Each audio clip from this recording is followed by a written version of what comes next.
Bismillahirrahmanirrahim. Assalamualaikum warahmatullahi wabarakatuh. Melacak jejak sejarah seseorang bukanlah tugas yang mudah. Ketika kita berbicara tentang Datuk Habib Ba'alawi yang bernama Abdullah atau Ubaidillah, ini merupakan sebuah perjalanan melalui waktu dan sejarah yang harus dilakukan untuk bisa memahami warisan dan pengaruhnya yang terus berlanjut. Menelusuri jejak-jejak sejarah seseorang tidak hanya bergantung pada kitab nasab semata, tetapi juga ini memerlukan pemahaman tentang konteks historis yang melingkupinya.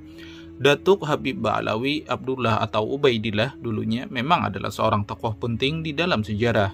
Beliau ini memiliki peran yang signifikan dalam mengembangkan dan menyebarkan ajaran agama, tradisi, dan warisan keilmuan yang dimiliki oleh keluarga Ba'alawi. Namun, untuk mendapatkan pemahaman yang lengkap tentang sosoknya, ini kita juga harus melacaknya melalui sudut pandang historis atau sejarah. Karena dengan melacak jejak-jejak Datuk Habib Ba'alawi Ubaidillah dari sudut pandang historis, itu memungkinkan kita untuk bisa lebih memahami konteks sosial, budaya, politik, dan agama pada masa hidupnya. Di saat melacak Datuk Habib Ba'alawi yang bernama Abdullah atau Ubaidillah, kitab nasab memang menjadi sumber keilmuan yang penting untuk diperhatikan.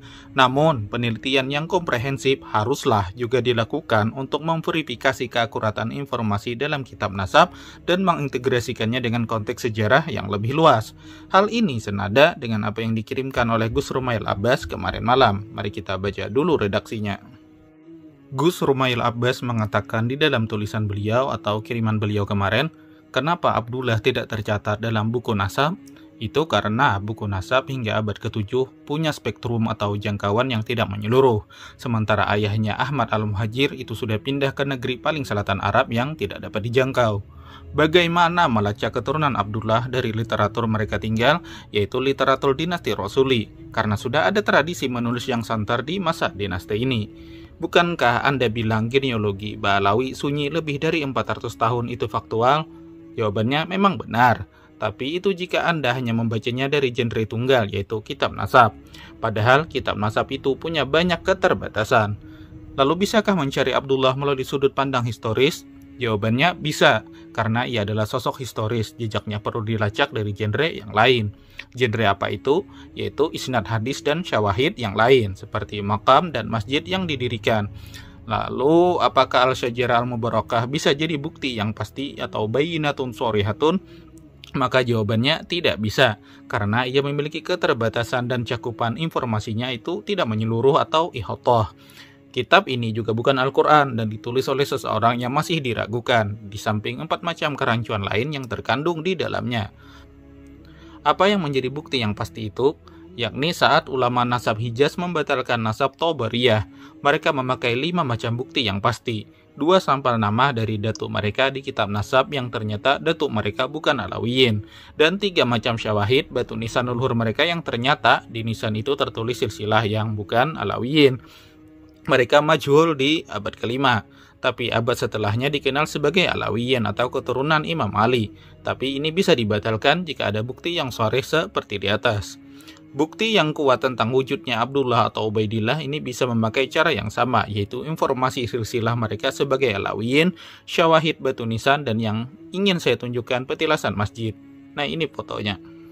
Nah, masjid ini didirikan oleh Sahib Mirbad, keturunan Abdullah atau Ubaidillah, dilestarikan oleh penduduk Zifar di Oman, dan ini dijaga oleh penjaga masjid turun-menurun hingga mereka mencatatnya ke dalam tulisan pada tahun 1193 Hijriah. Apakah ini bisa dipercaya? Nah, inilah pentingnya syura istifadah. Ada komunitas penjaga masjid yang diberikan tugas secara turun-menurun. Masjid ini juga sudah dikenal sejak abad ke-6.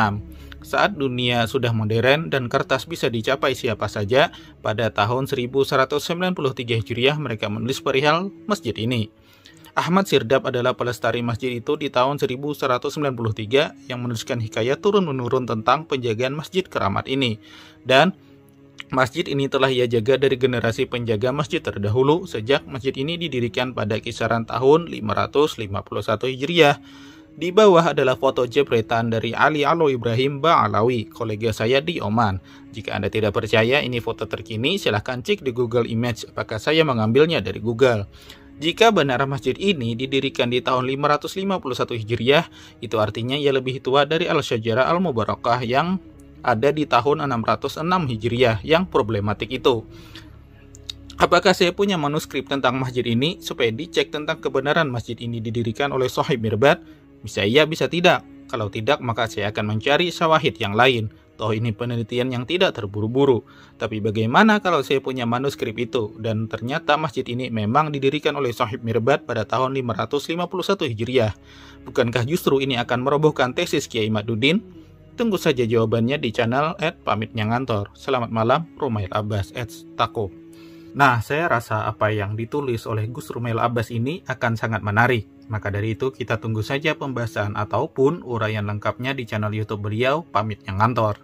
Kemudian kita lihat juga apakah nanti Kiai Imaduddin masih bisa memberikan sanggahannya, karena makin kesini apa yang diutarakan oleh Kiai Imaduddin mulai rontok satu persatu dan mendapatkan perlawanan yang mungkin tidak terduga sebelumnya. Stay tune terus.